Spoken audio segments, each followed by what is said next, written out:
Amud Beis, I believe, at the bottom of the Amud. Sure, right there.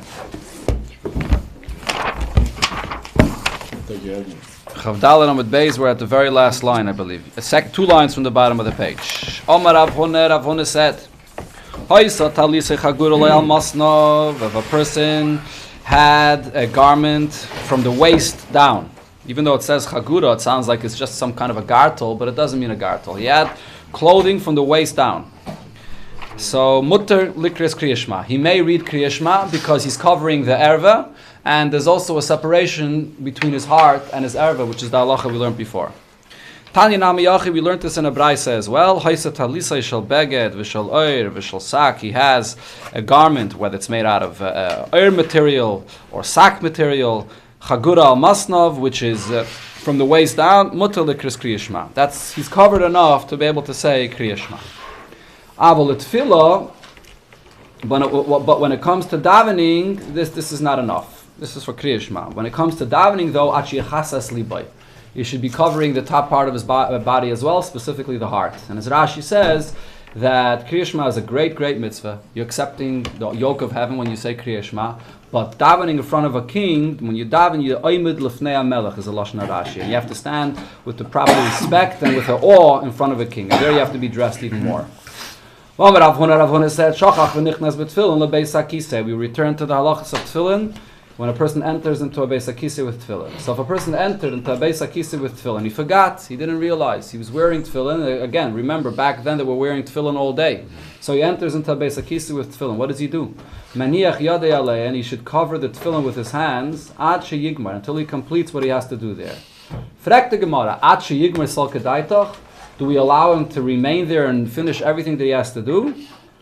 Ella, rather, Yigmar over here means Kedamar of Nachman by Yitzchak, Achi Yigmar Amud Rishain. Until he finishes, now again, we have over here this whole Gemara. Again, we'll be discussing different scenarios of a person that's using the bathroom, or Bachlal, the number 1 and number 2. Okay?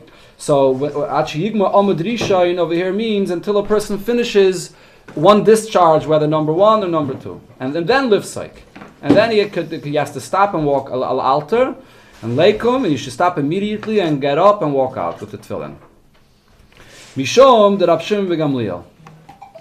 I think I missed something here. I don't know. I didn't read it right. Again, Ach Yigmar Amud Rishain, until he finishes the first discharge. Now the Gemara asks a question. V'livsek la'alta v'leikum. Let him stop immediately, even if he's in the middle, and get up and walk out. And for the Gemara, no, that's impossible. Mishum the Rav Shimon v'Gamliel. The Tanya Rav Shimon Gamliel said, Omod achayzer, if a person is in the middle and he interrupts, maybe it's adam lidea droikan. This brings a person, Rashi says, it's a sickness that will cause a person to have swelling in his stomach. Maybe it's some kind of, okay, whatever. That's what Rashi says. I'm not sure what it is in today's terminology. They call it dropsy. Huh? Dropsy. Okay, no idea what that is.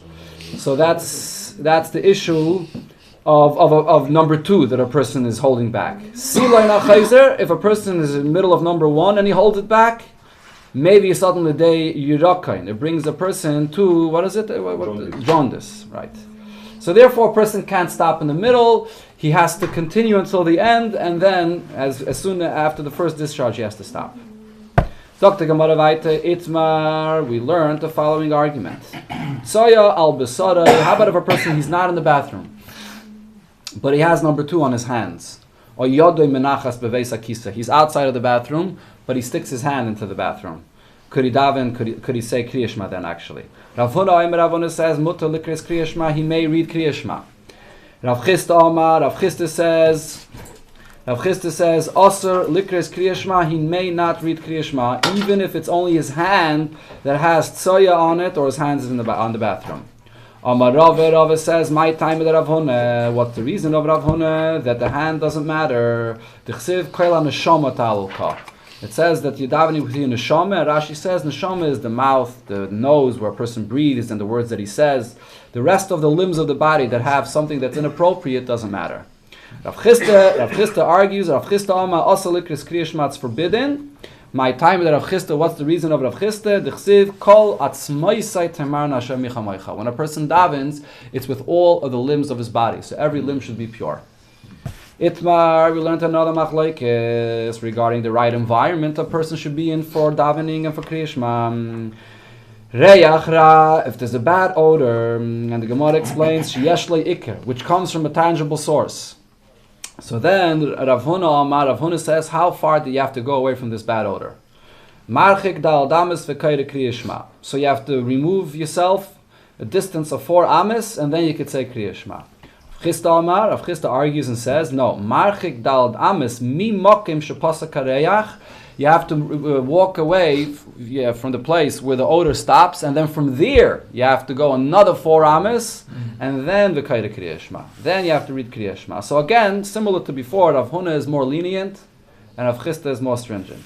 Tanya Kavased Rav Chisda, we learned in a brayse like Rav Chisda, lo yikra adam Kriya Shema, a person should not be saying Kriya Shema, lo keneged tzayas adam, not in the presence of tzaya of a human being, number 2 of a human being, lo keneged tzayas klavim, or from a dog, lo keneged tzayas chazirim, or from a pig, lo keneged tzayas tarnagolim, and not from a chicken either. V'lo keneged tzayas ashpa, and not from garbage that has a very foul smell. This is depends which garbage it is. Not if it's just plastic bags and whatever, but from a garbage that has a really sharei chara, that has a foul smell. Now the Brachos spells out, if you're in a place, but this tzaya is 10 tvachim higher than you, and the smell doesn't reach you, that is, or it's below you and it's 10 tvachim below you, you could sit right beside it and you could say Kriya Shema. Vim lav, but if it's not a distance up or down, marchik melo yainov. You have to remove yourself. You have to go away that you shouldn't be able to see it. Then the Brachos says, v'chein. Not just the ashpe. Yes. V'chein l'tfilah. The same also applies to davening. Reyach ra sheyesh loy iker. If there's a bad odor that has a tangible source, then marchik dal amis mimokim hareach v'kayre Kriya Shema. So this is the opinion of Rav Chisda that says that you have to move away 4 amis from where the odor stopped, not from the source itself, but you have to walk away from where the smell stops, and from there you have to go away 4 amis. So this is where we see that it's like Rav Chisda. Omar Rave, so Rave said, less hilchase ki homas nita. We don't paskin like this opinion, like this brayse, and like this opinion of Rav Chisda to be machmir so much. Ella rather, how do we paskin? Ki hadetanya, like a different brayse, where it says, lo yikra adam Kriya Shema, lo keneged tzayas adam. Again, the brayse goes through the list of tzaya, whether it comes from a human being, lo keneged tzayas chazerim, or it comes from a chazer, lo keneged tzayas klavim, from a dog. But here, the Brachos says that it's only in a specific situation. Bizman shenosan oiris l'toichan. This tzaya was also used for the hide of a behemoth, to work with it, or to maybe dye it. So then it actually intensifies the smell much more. So only when it's placed into these hides of an animal, then the smell is very, very strong, and only then do you have to walk away this distance. The question was asked from Rav Sheshes. So till here we were discussing a bad smell that has a iker. There's a source of the smell that you can see, that's visible where it comes from. So the question was asked from Rav Sheshes. How about a bad smell that has no tangible source? What's the halacha there? So the example, of course, would be a person that passes gas and there's a bad smell, but there's no tangible source. Omar Lahu, so the answer he said to him is, look, I'll show it to you. Asu, come, chazu, and see, hanu tzipi de beirav. These mats in the Beis Medrash. Okay, so then, back then, the Talmidim would sit and learn Torah the entire day, and they would take naps in the shul on a mat. The Hani Gonu, and in the Beis Medrash, there are those Talmidim that are sleeping, and the Hani Garsi, and there are those that are learning. And when a person is asleep, it's very common for a person to pass gas, and therefore the Beis Medrash may not be so fresh, there's a smell, and still there are others that are sitting there and learning. So you see that it's allowed. The Hanim Mili, so the Gemara clarifies, when is this allowed? B'divrei Torah, to learn Torah.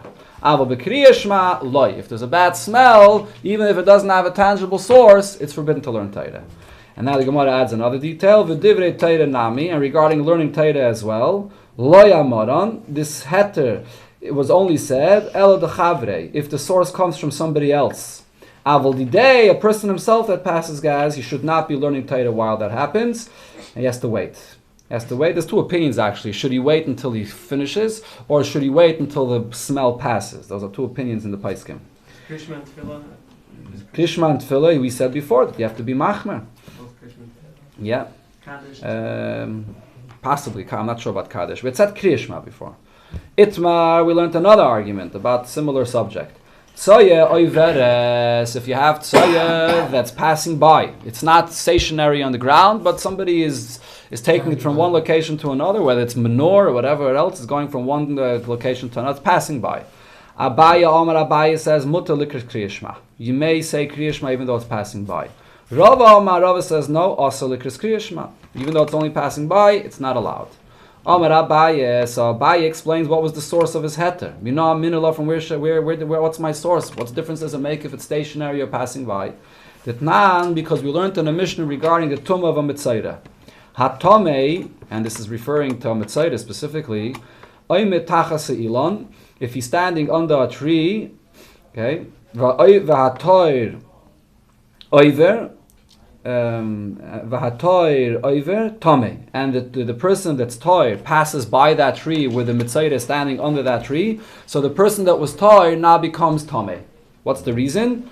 Because this is the same halacha like when you have a dead body. There's a concept of oihel. If you're under the same covering with a mace or with a mitzayra, you become tame. So if you're standing under the tree, the person, the mitzayra is stationary under the tree, and the person which is tahir passes through under the tree, you're under the same covering, you become tameh. If it's the other way around, the person that's tahir is standing under the tree, v'tameh oiver, and the person that's the mitzayra, the person that's tameh is passing by, tahir, then you remain tameh. The mitzayra that passes by, because he's only passing by, the tumah does not spread under the tree, and you don't become tameh. V'im omad, but if the person passing by was stopped for a moment and he was stationary, then tameh, then you become tameh. So this is the halacha only by mitzayra. This is not the halacha by a mace, but by mitzayra, this is the halacha that it does not spread to all directions around him under the tree if he's not stationary. V'chein be'even hamenugas. The same is also true if somebody's carrying a stone that has a nega in it, which also has the same tumah, that in the tumah of the nega of the stone is only if it's stationary, not if it's moving from one place to another. So from here, Abaye took his source that you see that there's a difference between tumah that's stationary or moving. So the same thing he said also benegeh to tzoya that's passing by. Rava disagrees with this source. Rava responds to this. How could you compare it? Hasam b'kviyusa talya milsa. There's a pasuk. There's a gzeiris akasav that there the tumah is only when it's stationary. The chsev, as the pasuk says regarding a mitzayra, badad yeshev mechutz lamachna meishavai. He sits. He remains in one place. That's outside of the camp. That's where he is. So therefore, he's in one place. That's when the tumah of the mitzayra is. Hacha, however, when it comes to the idea that you're not allowed to say kriyashma in the presence of tzoya, it's a different thing. V'hoya machanecha kodesh omer achmana. The Torah says that your camps should be holy and it should not be a disgusting place. V'holeka. And even if tzoya is just passing by, you're lacking in that holiness and that purity. So what difference does it make if it's only passing by? So therefore, Rava disagrees. Sagt the Gemara weiter, Rav Papa said, Pi Chazer, the mouth of a Chazer, that's always in blotte, always in dirt, Kitzayoy Veres, is similar to Tzayoy Veres, which is forbidden, like we just said, according to Rav Kitzayoy Veres Dami. So the Gemara asks, Pshita, it's obvious, if you see a Chazer and you see his mouth and what his mouth is always in, so you see that it's all totally dirty with Tzoya and all kinds of things, so it's pashut that it's a problem. So the Gemara explains the chiddush here is lo tzricha afagav the solik menara. Even if it's a chazer that just comes out of a river and seems to be totally clean, but still we always treat the pee of a chazer like tzoya, and you don't say kriya shema in its presence. Rav Yehuda continued and says another din, Safik Tzoyam, in a case where you have something that there's a suffix whether it's Tzoya or not. You can't recognize what it is, or there's a smell and you have a suffix whether it's coming from Tzoya, there's a suffix. What's the halacha? Asura. So regarding Tzoya, number 2, it's Asur. Safik Meiraglayim, but if you have a case where there's liquid, something that you're not sure if it's Meiraglayim or not, if it's number 1, that mutar. That's mutar. And you're allowed to say Kriya Shema. Iked Amri, Others said this din slightly differently. Omer Rav Yehuda, that Rav Yehuda said, Safik tzaya bebayis, if there's a Safik tzaya and you're in your house. A house is not usually a place that there's tzaya. Muteres, then it's permitted because there's an assumption that it's probably not tzaya. Because that's not what tzaya usually is, so there's sort of a chazaka that it's not tzaya. But ashpa, though, if you're in the area of a garbage where it's common for tzaya to be there and you have a suffix, so then asura, it's forbidden because it's a chazaka that it is tzaya. Suffix made aglayim, however, when it comes to a suffix whether it's made aglayim, then afilu b'ashpa nami mutaran. Even if you're in a place that it's common for made aglayim to be there, still it's going to be permitted. What's the reason for this? L'chayre, if you're in a place where there's a chazaka that tzaya and made aglayim are there, why should we distinguish? So the Gemara explains, Savalaki hada Rav Amnuna. He holds like what Rav Amnuna said. Amar Rav Amnuna, Loi asra teira ela keneged amud bulvad. The isser of number one of meraglayim is only while a person is relieving himself, when it's before it hits the ground. And this is based on something that Rabbi Yonasan said. That Rabbi Yonasan Rami. Rabbi Yonasan asked the following contradiction. In one pasuk it says, you should have a place designated outside the camp, and you should go out there to relieve yourself. It's one pasuk. And then in another pasuk it says, and that you should have a shovel, and you should cover when you relieve yourself. What's the difference between these two psukim?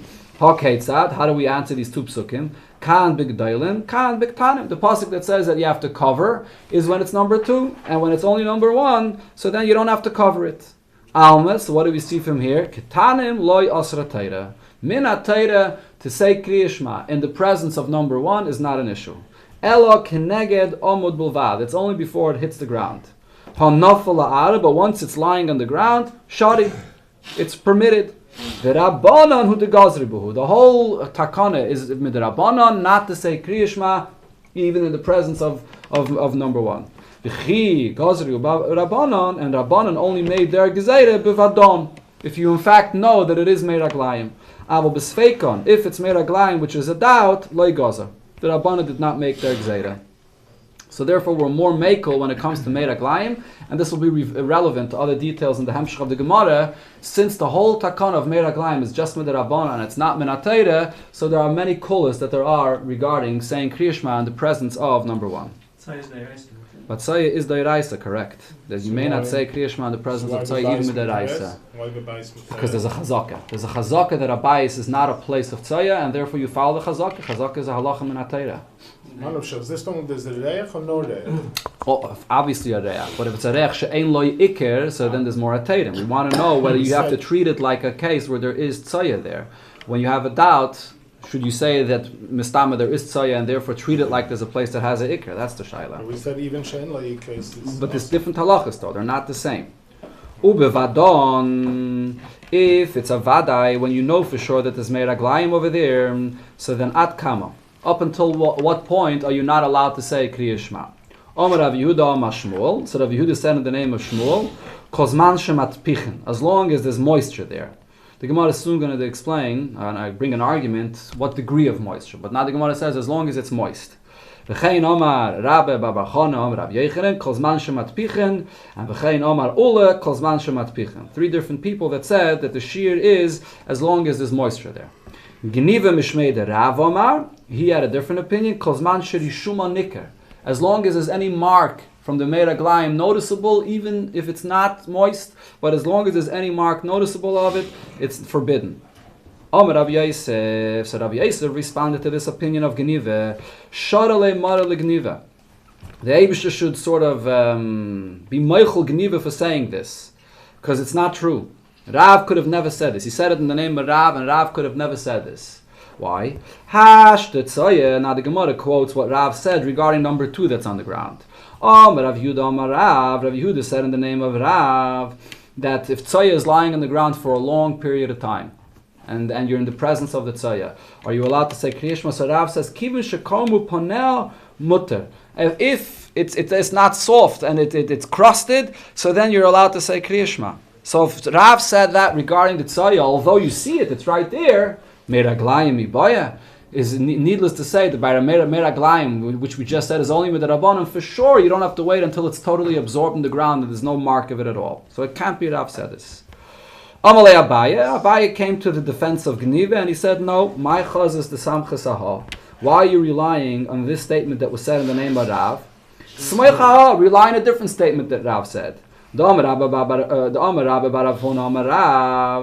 said in the name of Rav, Tzoya, when it's number 2, afila kecheres, even if it's as hard as earthenware, asura. It's forbidden to say Kriya Shema in its presence. And he spelled out, Vehechi dam mitzoya kecheres.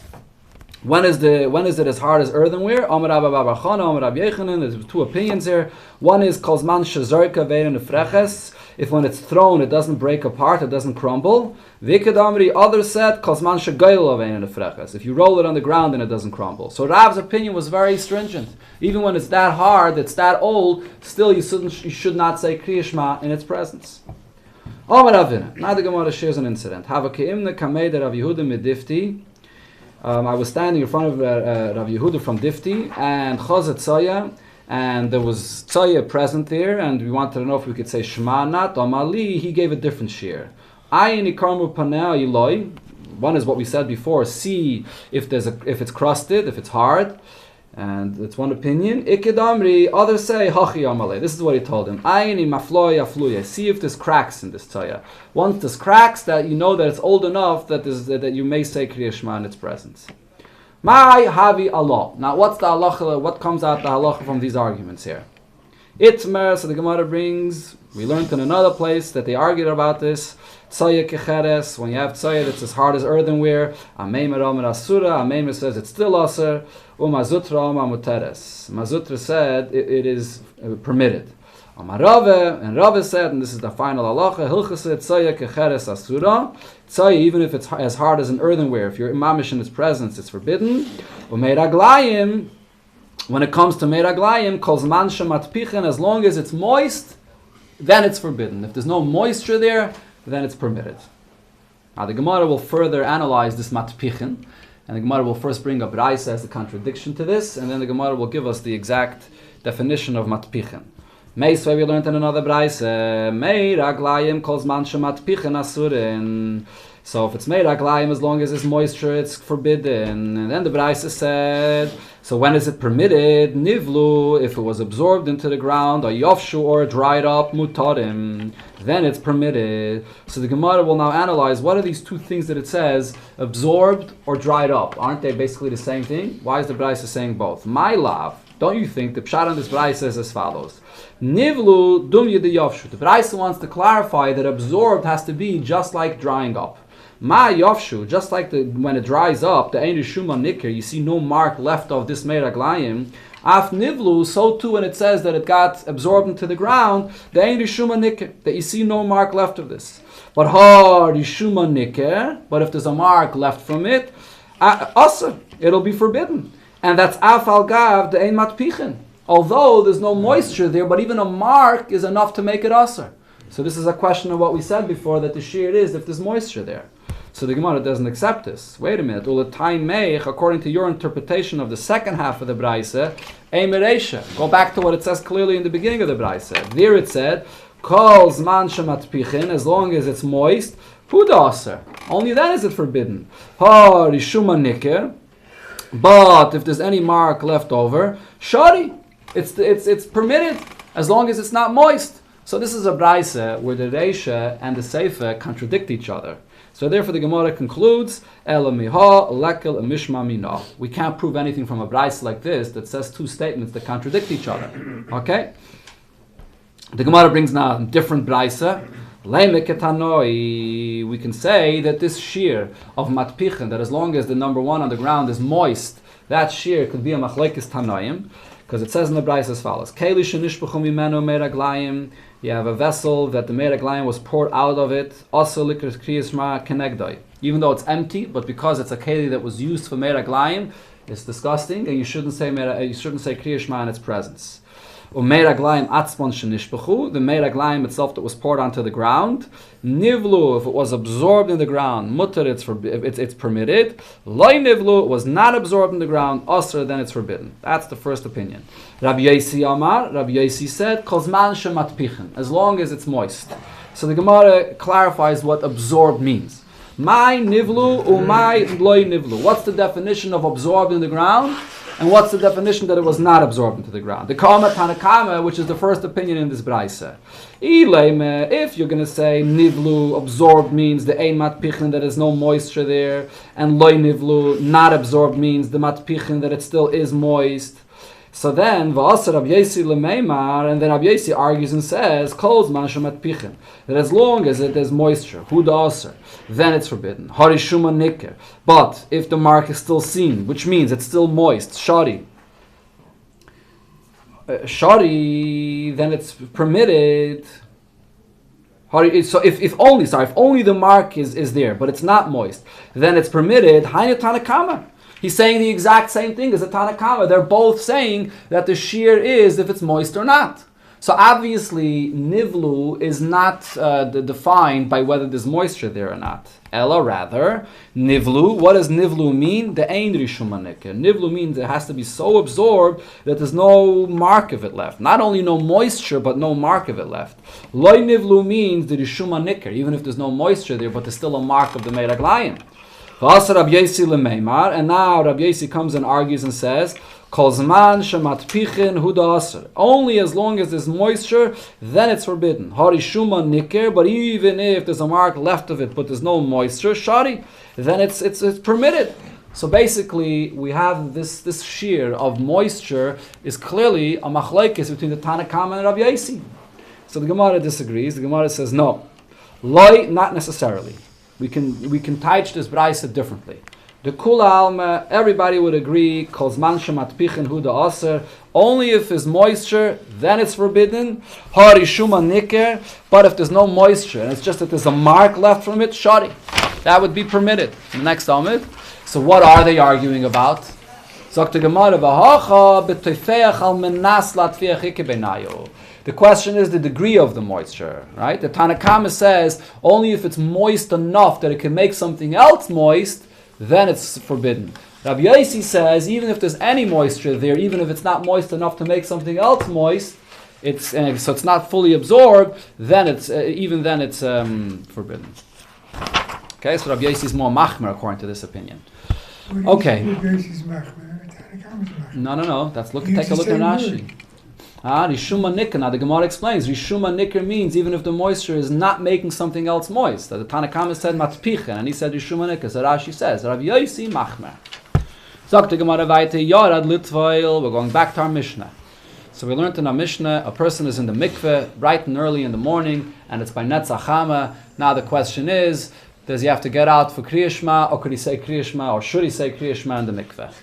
Yarad litvar im yachal lalas chulus. So what it said in the Mishnah is that if it's at the time of Netzach Chama, if he could make it in time to say Kriya Shema before Netzach Chama, he should get out. If not, he should say it in the mikveh. So the Gemara analyzes this. Leime, shall we say Tana Stam Rabbi Eliezer, that we have over here a Stam Mishnah like the opinion of Rabbi Eliezer, which was earlier on Daf Tes, the Omar that said Ad Netzach Chama, that Kriya Shema in the morning could only be said until Netzach Chama.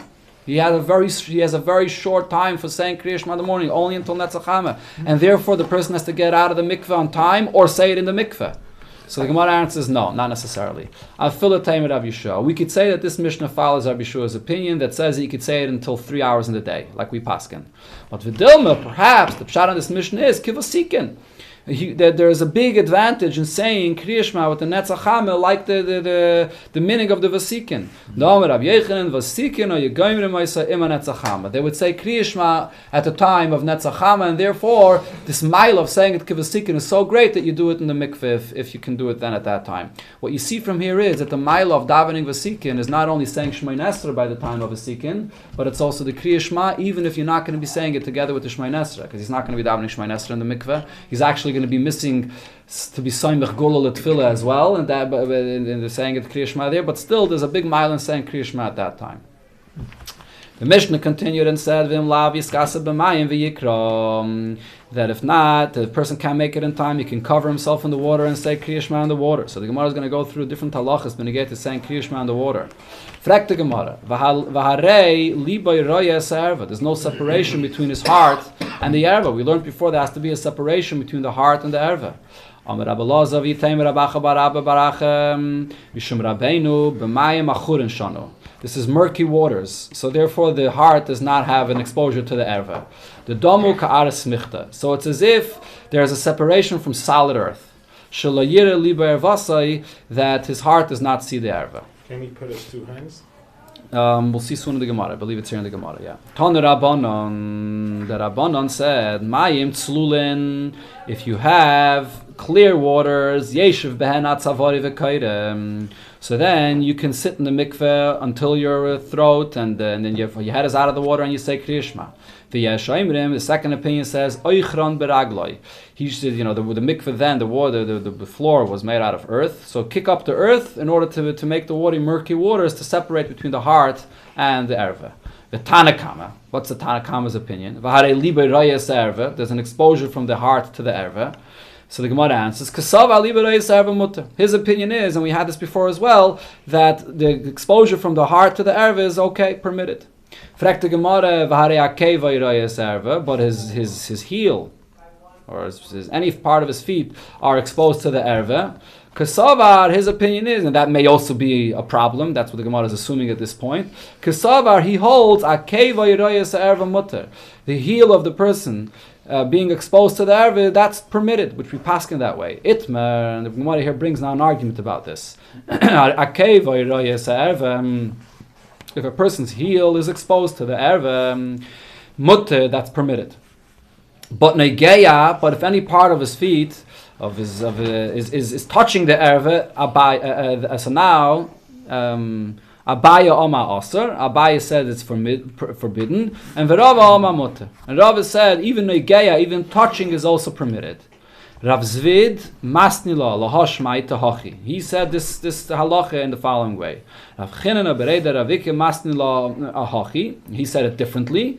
Negeya, if the erva is touching his feet, then Divrei HaKoil Aser. Everybody agrees that that's forbidden.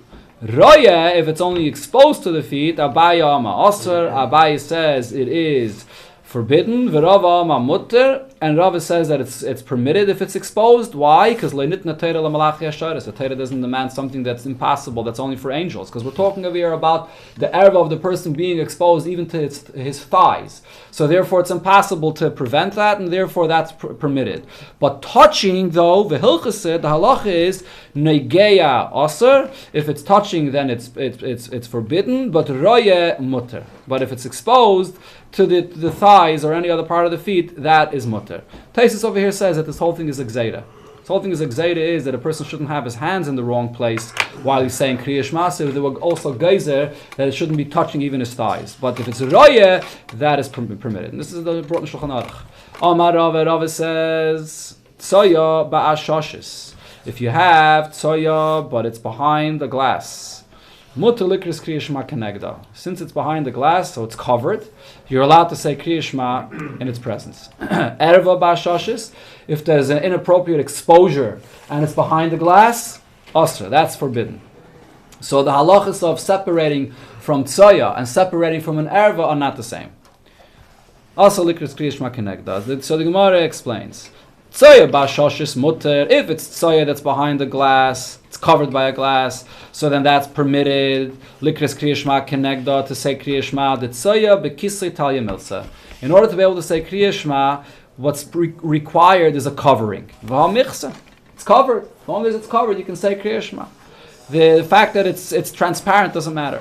Erva ba'ashashis, also likris Kriya Shema kenegda, but if it's an exposure of erva, even behind the glass, it's forbidden because v'lo yira b'cha ervas dava amrachmana. The Torah says that you shouldn't see ervas dava. V'hakam mischazia, when the person can see it, and therefore it is forbidden. Okay, but let me just add to this. That doesn't mean that if it's dark in the room and the person can't see the erva and he's exposed, that you're allowed to say Kriya Shema. Even if it's dark, you're still not allowed to say Kriya Shema. As the Alter Rebbe says in Shulchan Aruch. Even if it's on the other side of glass. Correct. Omar Abaye said, Tsoya kolshu mevatla beroik. If you have a little piece of tsoya and you have a problem with saying Kriya Shema, you can be mevatl it by spitting at it, and that covers it, and you can say Kriya Shema. Omar Rava says uberoik ova. It has to be a thicker spit to cover it. Omar Rava said another thing about tsoya beguma. If you have tsoya that's in a little pit, maniach sandlo yoleha, you cover it with his shoe. V'kayre Kriya Shema, you could say Kriya Shema. Boy mar bereider avine. So you asked the question, tsoya dvuke besandlo mai. What's if when you're covering it, the tsoya is touching your shoe? Teiku. You didn't answer that, so that you have to be machma for. Omer Rav Yehuda, when we go back to the halacha of exposure of an erva, Rav Yehuda said, akum orum. When you have a guy that's exposed in front of you, he's naked, also likris Kriya Shema kenegda. You may not say Kriya Shema in his presence, it's an erva. So the Gemara asks the question, my area akum? What's the chiddush of a akum, of a person that's serving Avodah Zarah? Afili Yisrael nami. This is true about a Yid as well. So the Gemara says, Yisrael pshitale daser. A Yid that's exposed, it's obvious that it's forbidden, as we brought before the pasuk. Ela akum itztrachalei. For a guy, he considered it to be a chiddush. Why? Mao the tema, I would think, the flesh of a guy is compared to the flesh of a donkey. So he's compared to a donkey, and it's permitted to say Kriya Shema in the presence of the exposure of an erva of a behemoth, which is also a halacha l'maisa. So I would think that a guy is the same. Kamash malan. So therefore, it teaches me the inu nami ikri erva, that regarding a guy, the exposure of his body is an erva. The chsiv, like it says by Noach, ve'erva savim loyro. So the Torah uses the expression of erva regarding Noach. Erva beima is what? Is mutter to say Kriya Shema in its presence. And is there also legabe women a sheik is erva? Which is also, as we learned yesterday. By a man. No, there's no Yisur of a sheik. Only erva. Correct. What's a sheik? Correct. Shaykh is the thigh. We learned about it yesterday, a thigh. I just will add one more thing, that beneged to the erva of a child, there's also a heta to say Kriya Shema. The Alter Rebbe in Shulchan Aruch brings two opinions, what the age of a child that you're allowed to say Kriya Shema or a bracha in the presence, and obviously by a bris, the Mail says a bracha even when the erva is exposed. And the Alter Rebbe brings two opinions. I believe the second opinion that he brings there is up until the age of 9, if I remember correctly, and the Alter Rebbe says V'chein Iker, that up to the age of 9 you may say Divrei Torah in the presence of exposure of an erva, of a child. Let's go weiter. Sagt the Gemara, V'lo yiskase loy b'mayim haroim. We learned in the Mishnah that when he says Kriya Shema, he shouldn't cover himself not with waters that has a foul smell, V'lo b'mei mishra achiyat l'toich hamayim, and not water that was used to soak flax in it until he dilutes it with water. So now the Gemara asks, it's very hard to understand this Mishnah. The kamemaya Rami v'azal. How much water is he going to have to dilute this mikveh in? If you're in a mikveh, the mikveh is large enough for the person to enter into this mikveh, to dilute this water, that it should be appropriate to say, you're going to have a ton of water. So that he's going to have time to dilute the water and say Kriya Shema. So the Gemara says, no, that's not what it means. Ella, rather, hachi kama. This is the pshat. It's a separate statement. Lo yiskasa loy b'mayim aroim v'loy b'mei mishra. That's one statement. Klal, at all. And it doesn't help diluting it. And then a separate statement. Umei raglayim, if you are in the presence of mei raglayim, mayim. So if you pour water into it, v'yikra, then you can read Kriya Shema. It's a separate thing. Tana Rabbanon. So now the Gemara is going to discuss this halacha. If you want to annul the mei raglayim that's in front of you, how much water do you have to pour into it to be mevatel it? Kama yatul mayim. How much water do you pour into it in order to be mevatel it? So it says kolshu. A drop of water does it.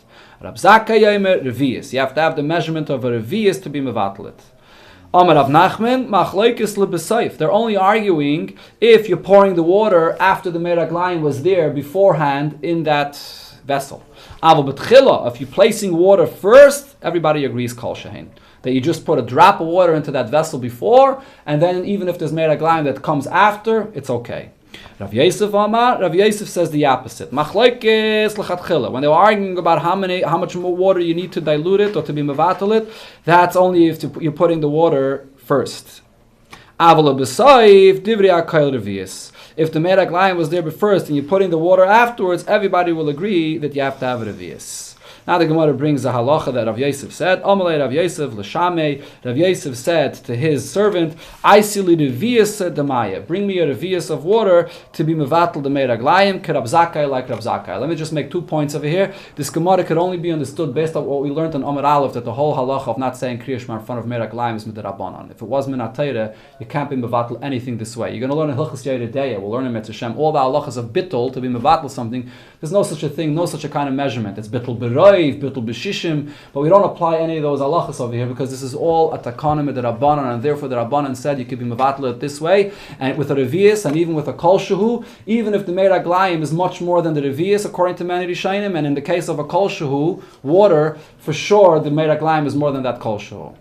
Another beautiful thing I saw yesterday in the Sikha of the Rebbe, in Chelik Gimel, the Rebbe says that from this Gemara you'll learn a very important lesson also in a person's ruchni zagavayda. If you allow klippa to take up residence somewhere, so then to be mevatel, to get it out, you're going to have much more koyach. You're going to have a revius. But if you put the kedusha in first, even if it's a kol shehu, but that kol shehu that's there first will not allow the klippa to take up residence in that space. Meidige lesson. Sagt der Gemara weiter. Tan Rabbanon, Graf shel rei va'ovet shel meiraglayim. If you have a pot that's used for rei, for number 2, or ovet shel meiraglayim, a vessel that's used for number 1, even if there's nothing in there, asa likris Kriya Shema kenegdon, you may not say Kriya Shema there. Af b'shem b'em klum, even if it's empty. Meiraglayim atzmam, the meiraglayim itself, as we just learned, yatel l'toichan mayim, until you put water into it. V'kama yatel l'toichan mayim. So again, we bring back the argument kol shu, either it's a kol shu, and Rab Zaki says revius, that it has to be in a revius. Now the Gemara says another din. Bein lufnei amite, bein la'achar amite. Whether this meiraglayim is right in front of you, it's in front of the bed, or even if it's behind the bed, so there's a separation, it's still forbidden. Rab Shimon ben Gamliel argues and says, la'achar amite, if the meiraglayim is behind the bed, kaire, then that separation you're allowed to read. It's Kriya Shema. Lefnei amite, but if it's in front of the bed and there's no separation, eina kaire, you may not say Kriya Shema. Avol marchaku, and then the Braisa concludes, Avol marchaku arba ames v'kaire. He has to distance himself 4 ames and then he could say Kriya Shema. It's not very clear in this Braisa whether that refers to the case where the meiraglayim is behind the bed or in front of the bed. The Gemara will discuss it in a moment. Rab Shimon ben Elazar was very machmer. He said, "Afil bayis meya amma." If you have a room in a house that's 100 amas large, lo yikra, you should not say Kriya Shema if there's meiraglayim there. Achi yetziyim, until he removes it of that house. Oy achi yenichem tachas hamita. It has to be covered under a bed. So now the Gemara goes back to Rab Shimon ben Gamliel's opinion. Ibayalahu. The question here is, Heichi ka'ama. When Rab Shimon ben Gamliel says that you have to walk away 4 amas. Achara mitte, kaire miyad. It does he mean to say if it's behind the bed, you don't have to walk away. You could say Kriya Shema standing right there. But only lefnei amite, if it's in front of the bed, marchek amas v'kaire, then you have to walk away 4 amas and say Kriya Shema. Or perhaps tachikama. This is what he meant to say. Even if it's la'achar amite, even if it's behind the bed, marchek dal damas v'kaire, you have to walk away 4 amas to say Kriya Shema. Lefnei amite, but if it's in front of you, in front of the bed, then eine kaire klal, you can't say it at all. Similar to what Rab Shimon ben Elazar says, you can't say there at all. So the Gemara brings a proof. Tashema, the Tanya Rab Shimon ben Elazar said, Achar amite kaire miyad. If it's behind the bed, so you can say right there. Lefnei amite marchek arba ames. If it's in front of the bed, so then you have to walk away 4 ames. So in this Braisa, it's spelled out clearly that only if it's in front of the bed do you have to walk away 4 ames. Rab Shimon ben Gamliel said, Afila bayis meya amala yikrat sheitzim moishenichim tachas amita. Even if it's 100 ames large in the same room, you're not allowed to say Kriya Shema there at all. So we resolved our question. We now know that you only have to walk away 4 ames if it's in front of the bed. So the Gemara says, our question was resolved, but now we have another problem. Masnaita kashina adadi. The opinions here, if you notice, the opinions were exchanged. Rab Shimon ben Elazar was the one that's machmer, Rab Shimon ben Gamliel was the one that's mekel. The names over here were exchanged. There's a contradiction here. So the Gemara answers, Eipich pasraisa. You'll have to switch the order of the names in the second Braisa. Frag the Gemara, my chaz is the abchis basraisa. Why are you switching the names in the second Braisa? Eipich kamaisa. Maybe switch the names in the first Braisa. So the Gemara answers, Man shamet le'da'ame kol ebayis ka'arba ames dami. Who is the one that always held this opinion in different places? That the entire room, the entire place, even if it's very large, is like 4 ames, Rab Shimon ben Elazar. This is the opinion of Rab Shimon ben Elazar. Rashi here says, Le'yadaiti heichen hi. I don't know where Rab Shimon ben Elazar had this opinion. Other Rishonim say that this is regarding the halachas of Eruv. So therefore, it's Rab Shimon ben Elazar that was more machmer, so we switched the order in the second brayse. Am Rav Yosef, boy, my name is Rav Huna. Mita pachas mishloisha tvachim. Mishloisha. You have a bed, and the bed is off the ground less than 3 tvachim, which we know that there's a halacha of lavud. It's like it's attached to the ground. Pshitali to kalavod dami. It's obvious that there's a din of lavud, and therefore what's under the bed doesn't matter. You could say Kriya Shema there. Shloisha, but if it is already 3 and more, or arba, chamisha, shisha, shiva, shmaina, tisha, any of these other amounts that the bed is off the ground and there's tsoya under the bed, mahu, what's going to be the din? Amalei leyadaina. Any of those numbers I don't know. But asara, if the bed is 10 tvachim off the ground and there's tsoya under the bed, vaday lemibayali, there's definitely no question that you're not allowed to say Kriya Shema. The bed is not a covering. And the Gemara explains, Amar Abaye, Shaper Avdis Deloy Bayaloch. You were right for not asking about if it's 10 tvachim off the ground. Why not?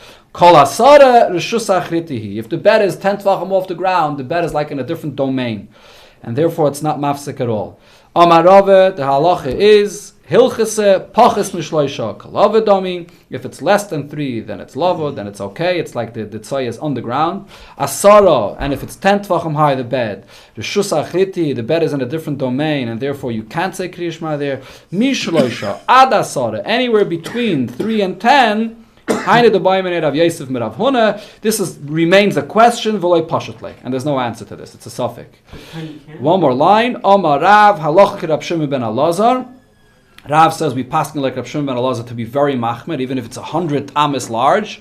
V'chein Omar Bali, Omar Rab Yaakov, Bira, the Bas Shmuel, halacha Rab Shimon ben Elazar, we paskin like Rab Shimon ben Elazar. But for Rava Omar, ein halacha Rab Shimon ben Elazar, we do not paskin like Rab Shimon ben Elazar to be machmer to that extent. Sorry, what was the question?